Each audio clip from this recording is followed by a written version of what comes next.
घर्षण, ठीक है। घर्षण इंग्लिश में कहते हैं बाबू फ्रिक्शन।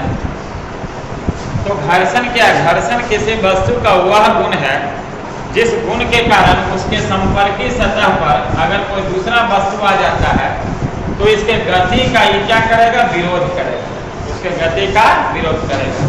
अगर किसी सतह पर, जैसे इसके सतह पर ये वस्तु अगर आगे चलना चाहेगा, ये वस्तु आगे चलना चाहेगा तो ये क्या करेगा? इसको पीछे की ओर खींचने का कोशिश करेगा। तो जिस बल से खींचने का कोशिश करेगा, उसके गति का विरोध करेगा, उस बल को कहेंगे घर्षण बल। क्या कहेंगे? घर्षण बल। और उसके गुण को क्या कहेंगे? घर्षण। क्या कहेंगे? घर्षण। किसी वस्तु का वह गुण, किसी वस्तु का वह गुण जिस गुण के कारण अगर उसके वस्तु पर, मान लेते ये वस्तु है, मान लिया जाए एक वस्तु है और इसके सतह पर कोई दूसरा वस्तु ये आगे की ओर गति करना चाहेगा, ये किधर गति करना चाहेगा? आगे की ओर गति करना चाहेगा। तो इसका जो सतह है ये क्या करेगा? इसको पीछे की ओर बल लगाएगा। क्या करेगा? पीछे की ओर बल लगाएगा। ये आगे की ओर गति करना चाहेगा तो ये उसको पीछे की ओर बल लगाएगा। क्लियर है? तो वस्तु के इसी गुण को क्या कहेंगे? घर्षण। क्या कहेंगे? घर्षण। कोई दिक्कत?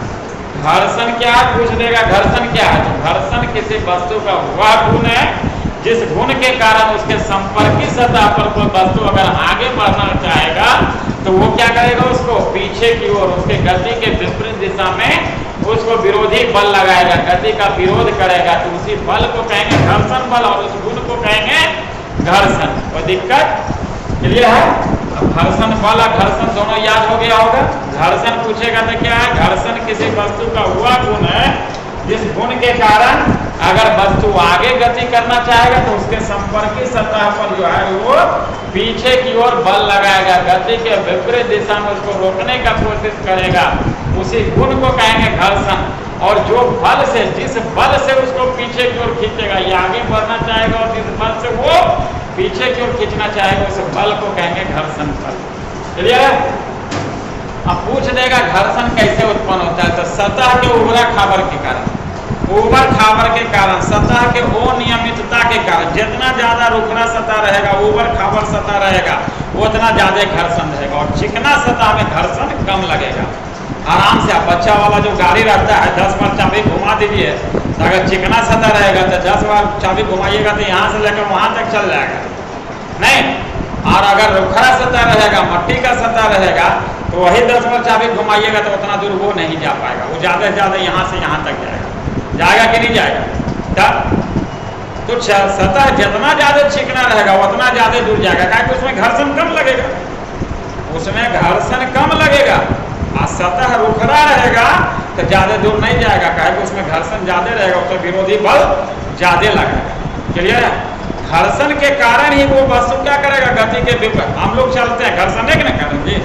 अगर घर्षण नहीं लगेगा, आप चलिएगा चिकना सतह पर चलिएगा, देखते हैं पानी में आज जैसे पड़ रहा है, पानी पड़ता है तो सतह चिकना हो जाता है तो आदमी फिसल जाता है, चप्पल उप्पल पुराना हो जाता है, देखते हैं उसमें सोल जो है कटिंग जो रहता है वो अगर खिया जाएगा तो आदमी उसके कारण फिसल भी सकता है, आदमी फिसल सकता है। तो घर्षण के कारण ही वो चल पाता है। अगर उसका पैर जमीन के बीच में घर्षण नहीं लगे, हम चलना चाहेंगे आगे, जमीन में हमको खींचेगा आगे, तो क्या करेंगे? गिरिए जाएंगे। तो हम चलेंगे आगे, लेकिन उसको जमीन क्या करेगा? खींचेगा पीछे, तब जो है बैलेंस में आगे की ओर बढ़ते हैं, नहीं तो आदमी कलट जाएगा, पीछे गिर जाएगा। क्लियर है? तो घर्षण जब भी लगेगा गति के विपरीत दिशा में। कौन दिशा में? विपरीत दिशा में। रुखरा सतह रहेगा तो घर्षण ज्यादा, चिकना सतह रहेगा घर्षण कम।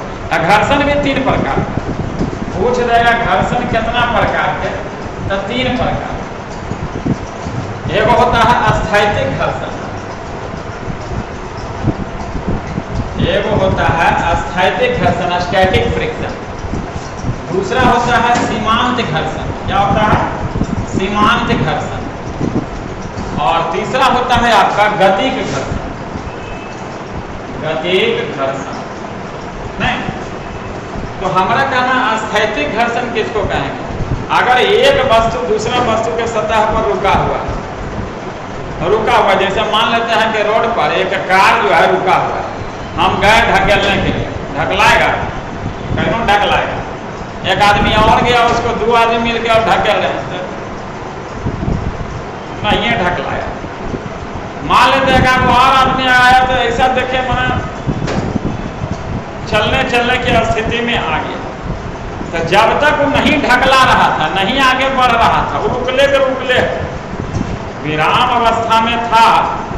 कार जो है विराम अवस्था में था, वो विरामी अवस्था में कितना हम बल कहने लगा रहे, लेकिन हिलने डुलने का कोई सवाल नहीं था। तो उस समय जो दोनों के बीच में जो घर्षण लग रहा था, जो घर्षण कार्य कर रहा था कब, जब वस्तु रुकले है, गाड़ी जो है आपका 4 व्हीलर जो है रुकले है, तो उसका टायर और जमीन के बीच में जो घर्षण लग रहा था, जब रुकल था तब, तो उस समय जो घर्षण लग रहा था उसको क्या कहेंगे, अस्थैतिक घर्षण।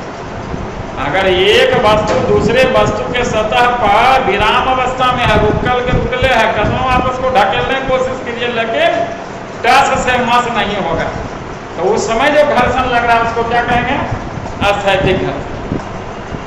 और वही हम बता रहे थे कि 2 से आदमी 3 हो गया था, ऐसा लग रहा है कि चलने की स्थिति में अब हुआ गया, माने जरियों से ना लगेगा तो फिर वो बेटा चल देगा, चलने की स्थिति में आ गया, तो उस समय जो घर्षण लगेगा उसको क्या कहेंगे, सीमांत घर्षण।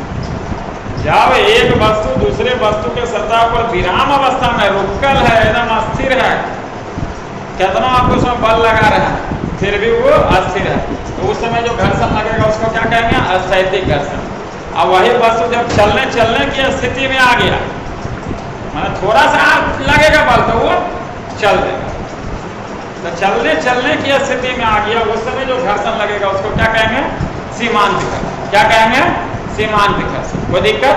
अब वस्तु जब गति में आ गया, एक आदमी आर लग गया तो गाड़ी गति में आ गया, लेकिन फिर थोड़ा देर के बाद देखिएगा रुक जाएगा, क्योंकि गाड़ी का इंजन खराब है, चल तो दिया लेकिन थोड़ा दूर के बाद गाड़ी जो है रुक जाएगा। यानी कि जब गति में फिर भी उसमें जमीन के द्वारा घर्षण लग रहा है पीछे, हम लोग बाइक फोर्सली उसको तो आगे भेज दिए, लेकिन जमीन उसको क्या कर रहा है, फिर से वो पीछे क्यों लाने का कोशिश कर रहा है, लेकिन ये अपना भर कुछ न कुछ जा रहा है, यानी गति में है फिर भी उसमें घर्षण लग रहा है, तो उसको क्या कहेंगे, गति की घर्षण। यानी कोई वस्तु अगर रुका हुआ विराम अवस्था में है, तब उसके बीच जो घर्षण लग रहा है उसको क्या कहेंगे, अस्थैतिक घर्षण। वस्तु चलने की अवस्था में है, तब जो घर्षण कार्य कर रहा है उसको सीमांत घर्षण। और जब वस्तु गति में आ गया, तब यो जो संपर्कीय सतह के बीच में जो बल लग रहा है उसको क्या कहेंगे, गति की घर्षण। कोई दिक्कत। अब गति के घर्षण पूछेगा कितना प्रकार के, तो यह 2 प्रकार। गति के घर्षण पूछेगा कितना प्रकार के, तो 2 प्रकार। ठीक है, गति घर्षण कितना प्रकार के, 2 प्रकार के। सर्पी घर्षण, दूसरा है आपका, इसको स्लाइडिंग फ्रिक्शन कहते हैं, स्लाइडिंग फ्रिक्शन। ठीक है, और दूसरा है लोडमिक घर्षण। लोडमिक घर्षण इंग्लिश में रोलिंग फ्रिक्शन।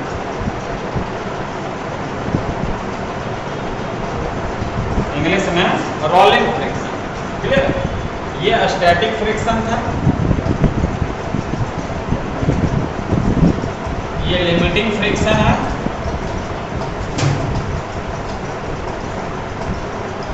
ये काइनेटिक फ्रिक्शन है। नहीं, अब पूछेगा गति के घर्षण, जब गति की अवस्था में था तब ये 2 प्रकार के। एगो है जब वस्तु खिसक के चल रहा, फिसल के चल रहा, घसीट के चल रहा, तब जो घर्षण लग रहा है उसको क्या कहेंगे, सर्पी घर्षण। नहीं, और जब वस्तु लुढ़क के चल रहा, वस्तु लुढ़क के चल रहा, उसमें चक्का लगा दिए, तब जो उसका चक्का जमीन के बीच में घर्षण लग रहा है उसको क्या कहेंगे, लोडनिक घर्षण। कोई दिक्कत। सबसे कम इसी का मान होता है, लोडनिक घर्षण का मान सबसे कम होता है।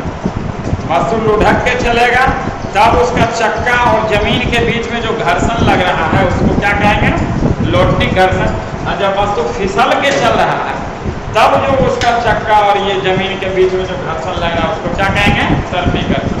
अगर एक वस्तु दूसरे वस्तु के सतह पर अगर विराम अवस्था में, रुका हुआ अवस्था में है, तब जो घर्षण लग रहा है उसको अस्थैतिक घर्षण। और दूसरा है सीमांत घर्षण, वस्तु चलने की अवस्था में है, तब जो घर्षण लग रहा है उसको सीमांत घर्षण। और तीसरा गतिक घर्षण, जब वस्तु गति की अवस्था में है तब जो घर्षण लग रहा है उसको क्या कहेंगे? गतिक घर्षण। गतिक घर्षण कोई दिक्कत? एक चीज और जान लीजिए, घर्षण जब भी लगेगा तो किधर लगेगा?